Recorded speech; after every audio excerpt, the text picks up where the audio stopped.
the trap was real. Just as Dostoevsky had feared, the crooked publisher Stellovsky never intended to accept the manuscript.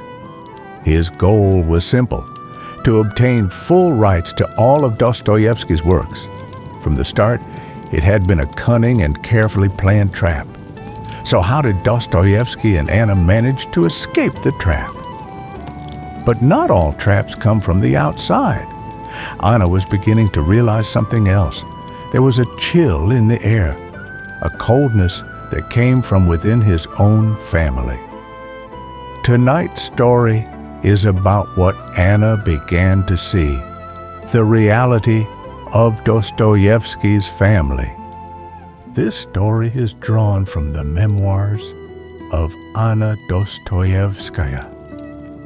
Welcome to the Goat Theater.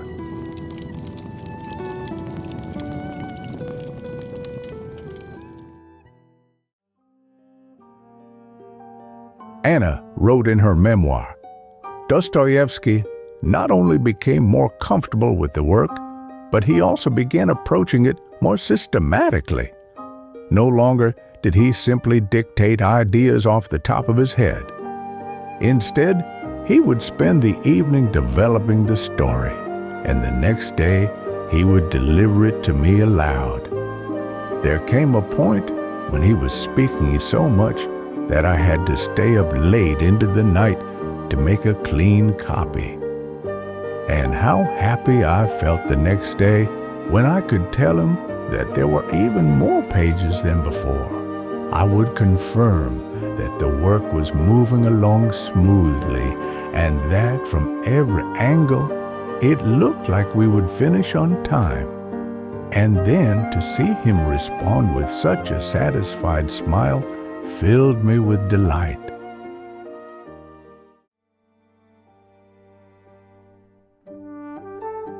One day, after finishing work, Anna was leaving Dostoevsky's home when a young man stopped her on the street.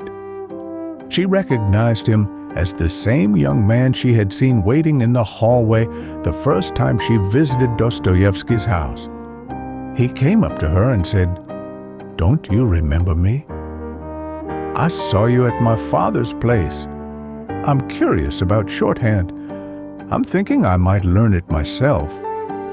Without waiting for a reply, he suddenly snatched the folder from Anna's hands and began rifling through its contents right there in the middle of the street. Taken aback by his rudeness, Anna thought to herself, how could such a gentle and kind man like Dostoevsky have such a difficult child? This young man was not Dostoevsky's biological son, but rather Pavel, the stepson from his first wife.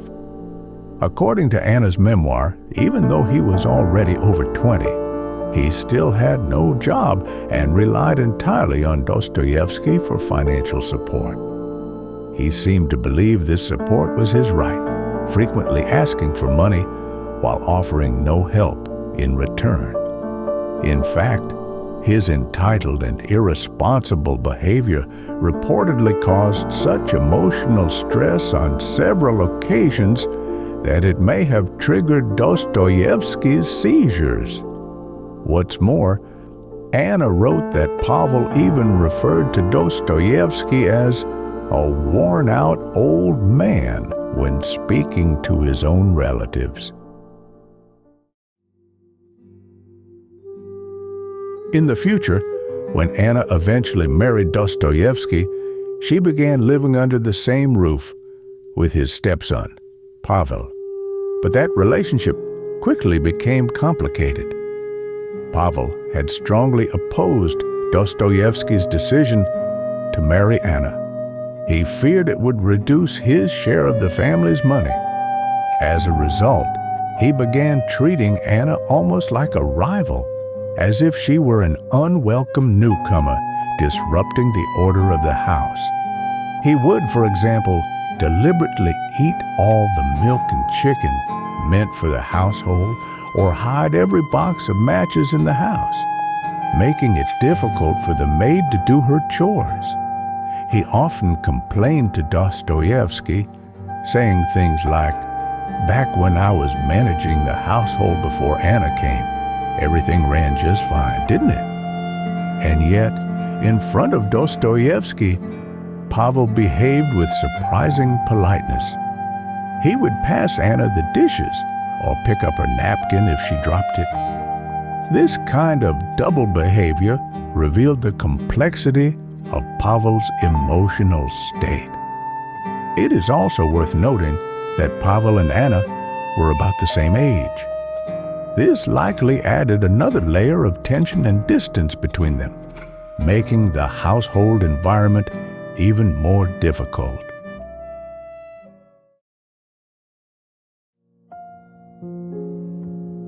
The day to deliver the manuscript was drawing near. Dostoevsky began to worry that Stellovsky might come up with some excuse to refuse accepting it. Anna asked her mother to consult a lawyer they knew. On his advice, her mother recommended that Anna go to the police station and have the manuscript officially certified. Dostoevsky also spoke with a judge he knew and received the same recommendation. The last day of dictation was October 29th. After 26 intense days of work, Dostoevsky had finally completed his new novel, The Gambler.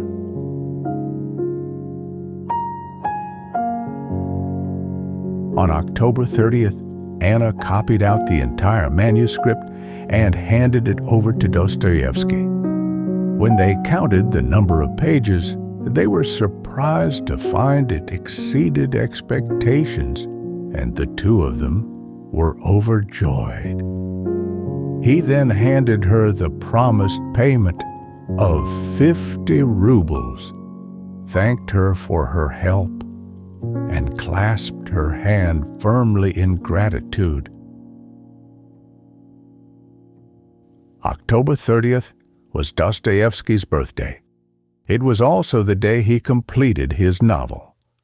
Anna, who usually wore black, chose a soft lavender dress that day when she visited his home. Seeing her in a brighter color than usual, Dostoevsky was pleasantly surprised. He is said to have told her, "Lavender suits you very well, and with a longer dress like this, you look more dignified and elegant than ever." But during this visit, they were joined by Emilia Dostoevskaya, the widow of Dostoevsky's brother, Mikhail. Dostoevsky explained that he had been able to finish the manuscript on time, thanks to Anna's help.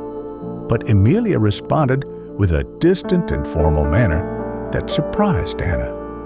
She acted as if paying even the slightest attention to a young female stenographer might somehow threaten her own dignity.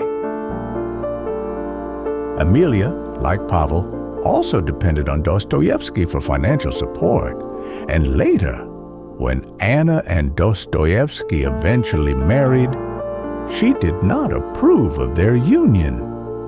According to Anna's recollections, Emilia's coldness would continue long after the wedding.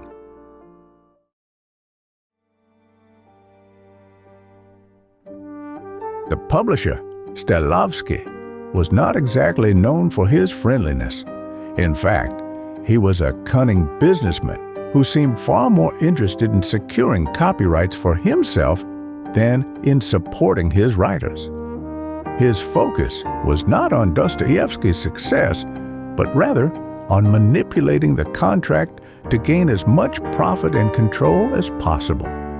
And just as Dostoevsky had feared, Stellovsky laid his trap.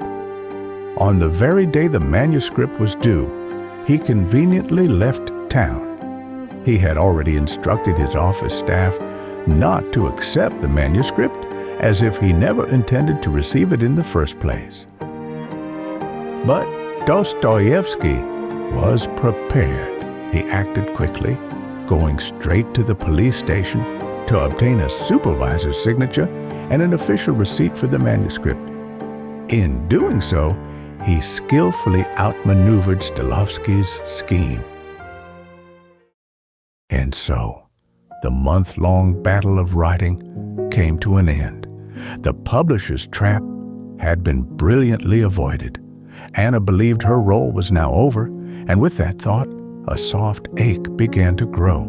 But the two would meet again, and when they did, Dostoevsky told her a story about a painter. That story would spark a strange fire in Anna's heart. This was not the end of the tale. In truth, it was the beginning of their shared life. That is a story for another time. This has been Goat Theater.